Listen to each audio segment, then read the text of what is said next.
2 मिनिटं राहिले. अध्यक्ष महोदय धन्यवाद. थोडक्यात बोला. बिल क्रमांक लेखी स्वरूपात द्या. नाही, नाही, नाही. 48. बसा बसा.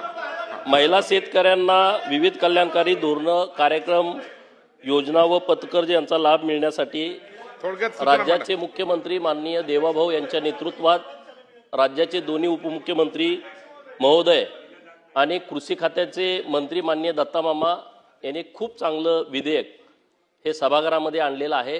या विधेयकाला पाठिंबा देण्यासाठी मी उभा आहे.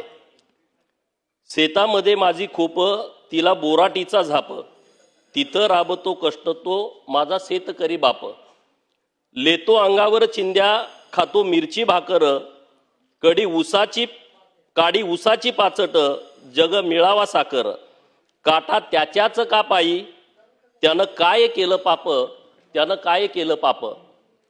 शेतकरी आमचा रात्रंदिवस शेतामध्ये राबत असतो आणि त्यांच्या आयुष्यामध्ये बदल व्हावा म्हणून आपलं राज्य सरकार प्रयत्न करत आहे. आणि हे जे बिल आणलेलं आहे या बिलामध्ये उद्देश आणि कारणामध्ये स्पष्ट लिहिलेलं आहे. काय लिहिलंय स्पष्ट की कृषी धोरणे, योजना, विस्तार प्रणाली मोठ्या प्रमाणात लिंग भाव निरपेक्ष आहेत, परंतु बहुतेक कृषी योजना व त्याखालील हक्क यांचा लाभ मिळण्यासाठी शेत जमिनीची मालकी असणे ही पूर्वाट असून महिलांपैकी काही टक्के महिलाकडेच शेत जमीन आहे. अनेक महिला अशा आहेत राज्यामधल्या. ह्या कोण महिला आहेत? ज्यांच्याकडे जमीन नाही, ज्या भूमिहीन आहेत. या राज्यामध्ये भूमिहीन कोण आहे? आदिवासी आहेत, मागासवर्गीय आहेत, बाराबलुतेदार आहेत, भटके विमुक्त आहेत, पालामध्ये राहणारी लोक आहेत. शेतामध्ये राबतंय कोण? मजूर म्हणून कोण मिळतंय? ही सगळी लोक शेतामध्ये येत आहेत आणि त्यांना शेतकरी प्रमाणपत्र देण्याचा क्रांतिकारी निर्णय सरकारनं घेतलेला आहे. मी त्यांचं मनापासून अभिनंदन करतो. आता काही मित्र पक्षातील, विरोधी पक्षातील लोक बोलतायत की ह्यांना काय होणार, त्यांना तुम्ही जमीन देणार आहे का? मुळामध्ये शेतकऱ्याच्या विरोधातली भूमिका असणारीच ही लोक आहेत. मला ह्या विषयामध्ये 2 मिनिटं बोलायचं आहे. जेव्हा या भारताला स्वतंत्र मिळालं, स्वतंत्र मिळाल्याच्या नंतर पहिल्यांदा जी घटना दुरुस्ती झाली 1951ला, ही घटना दुरुस्तीमध्ये परिशिष्ट 9 मध्ये काय परिशिष्ट 9 आहे की या परिशिष्ट 9 मध्ये जे कायदे येतील ते मूलभूत हक्काचे जरी असतील तरी त्यांच्या विरोधामध्ये सुप्रीम कोर्टामध्ये जाता येणार नाही. परिशिष्ट 9 घुसरलं, त्यामध्ये तुम्ही 282 कायदे टाकले आणि त्यातले 250 कायदे तुम्ही शेतकऱ्यांच्या विरोधातले आहेत. 250 कायदे शेतकऱ्यांच्या संदर्भातले आहेत आणि ती लोक आज कुठला नवीन निर्णय घेतला तर ती चेष्टावारी सगळे विषय घेऊन जात आहेत. अरे या महाराष्ट्रामध्ये महिलांच्या बाबत जर एखादं विधेयक येत असेल, हा तुम्ही त्याच्यामध्ये सूचना करा. त्याची टिंगलटवाळी करता तुम्ही, त्याच्यावरती तुम्ही बोगस हे बिल आहे अशा पद्धतीचं स्टेटमेंट करता. मुळामध्ये आज या महाराष्ट्रामध्ये ज्या महिला भगिनी आहेत अत्यंत कणखरपणे उभा आहेत. हजारो शेतकऱ्यांनी आत्महत्या केल्या.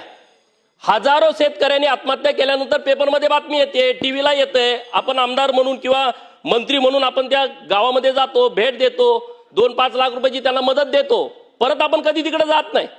परंतु ते घर जेव्हा घरातला करता माणूस गेलेला असतो तेव्हा त्या घरातली महिला इतकी कणखरपणे उभी असते, डोळ्यातले अश्रू डोळ्यातच दाबून ती संसार सगळा उभा करते, शेतामध्ये राबते, मुलांना शिक्षण देते, सगळ्या संसारासाठी लागणाऱ्या सगळ्या गोष्टी ती महिला भगिनी करत असते. आणि म्हणून अशा महिला आपल्या महाराष्ट्रामध्ये आहेत.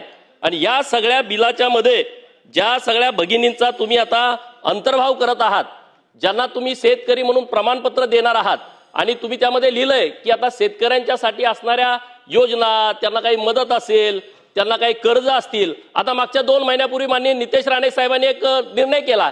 काय निर्णय केला? मत्स्य व्यवसाय करणाऱ्या लोकांना शेतीचा दर्जा देऊन टाकला. म्हणजे त्यांना काही जमीन देतात का? एवढं जर कळत नसेल राजकारण कुठं करावं, कुठल्या बाबीचं राजकारण करावं की अरे एखादा प्रसंग आला, एखादी अवकाळी आली, दुष्काळाची परिस्थिती आली तर ह्या ज्या शेतकरी प्रमाणपत्र दिलेल्या भगिनींना राज्य सरकारच्या माध्यमातून चांगली मदत करता येईल. या कधीच महिलांना कुठलीही सरकारची योजना मिळालेली नाही आता. आणि म्हणून आज राज्य सरकारनं जी भूमिका घेतलेली आहे, मी माननीय दत्तामामा भरणे यांचं मनस्वी अभिनंदन करतो की सातत्यानं ते आता या शेतकऱ्यांच्या संदर्भामध्ये चांगल्या योजना आणतायत, वेगवेगळ्या योजना आणतायत आणि शेतकऱ्यांच्या जीवनामध्ये आमूलाग्र बदल व्हावा. अरे कायदे मंडळच त्यासाठी आहे ना. कायदे मंडळ कशासाठी आहे? काहीतरी नवीन केलं पाहिजे आणि त्या भावनेतून सरकारने हे विधेयक आणलेलं आहे. मी सरकारचं मनपूर्वक अभिनंदन करतो आणि या बिलाला पाठिंबा देतो.